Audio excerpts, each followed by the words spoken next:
He asked his wife for a divorce, but her response was a lesson that we will never forget.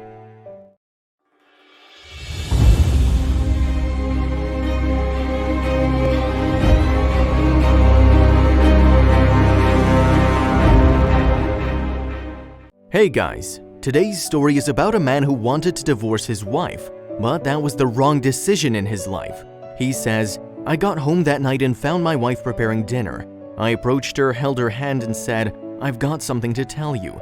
She sat down quietly. I noticed the confused look on her face. Suddenly, I didn't know what to say. I just couldn't open my mouth to speak, but I had to let her know what I was thinking. 'I want a divorce,' I said calmly. She didn't seem annoyed by my words. She didn't even react at first. We didn't talk to each other, and she went to bed in tears. I knew she wanted to find out what had happened to our marriage, but I could hardly give her an answer. How could I tell my wife of 10 years that I'd fallen in love with someone else? With a deep sense of guilt, I drafted a divorce agreement that stated she could own our house, our car, and 30% ownership of my company. I thought it would make her pleased, but once I showed it to her, she glanced at it and tore it into pieces. Honestly, I felt sorry for her. I was sad about how she felt, but I couldn't take back what I already said. I'd fallen in love with Jane, who worked at my company.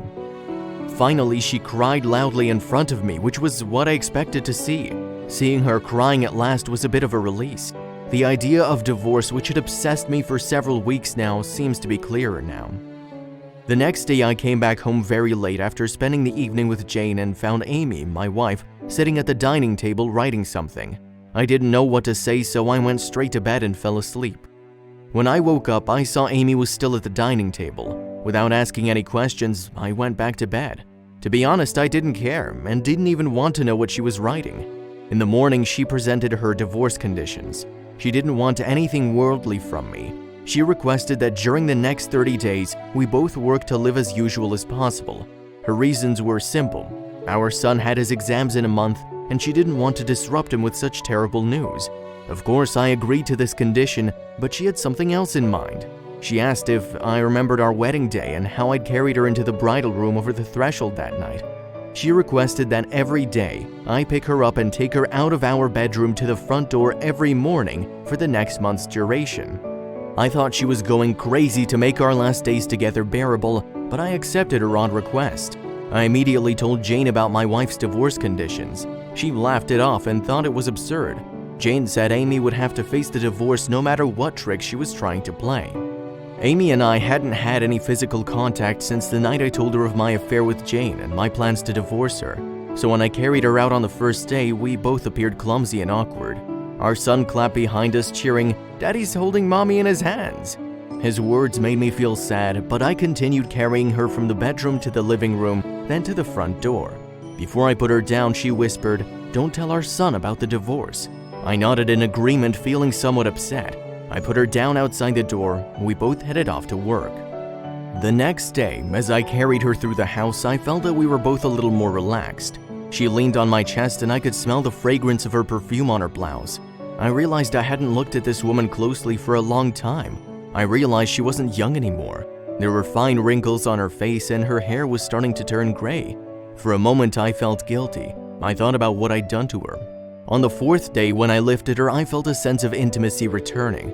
This woman had given 10 years of her life to our son and I. She's a very important person in my life. On the 5th and 6th days, I realized I still loved her, but I didn't share my thoughts with either Jane or Amy. I also noticed it became easier to carry her day after day. Perhaps the daily workout made me stronger. One morning, as we were getting dressed for work, Amy mentioned she struggled with what to wear. She tried on quite a few dresses, but nothing fit as it did before because she'd lost so much weight. It was then I suddenly realized she'd grown so thin. That was the reason I could carry her more easily. A few moments later, our son came into the bedroom and said, "Dad, it's time to bring Mom to the front door." To him, seeing his father carrying his mother had become an essential part of his everyday routine. My wife gestured to our son to come closer. She hugged him tightly and looked at me. I turned my face away because I was afraid of the feelings I was having. I then picked her up and carried her through the house. She wrapped her hands gently around my neck, so softly and naturally, I held her tightly and found myself feeling the way I felt on our wedding day. On the last day of the month, I could hardly move a step when I held her in my arms. Her weight loss now made me sad and concerned. I held her tightly and said, "I'm so sorry. I hadn't noticed that our life lacked real intimacy at the moment." I quickly drove to the office, jumped out of the car, and headed straight to Jane's office. I opened her door and said very clearly, "I'm sorry, Jane, but I don't want to divorce my wife anymore.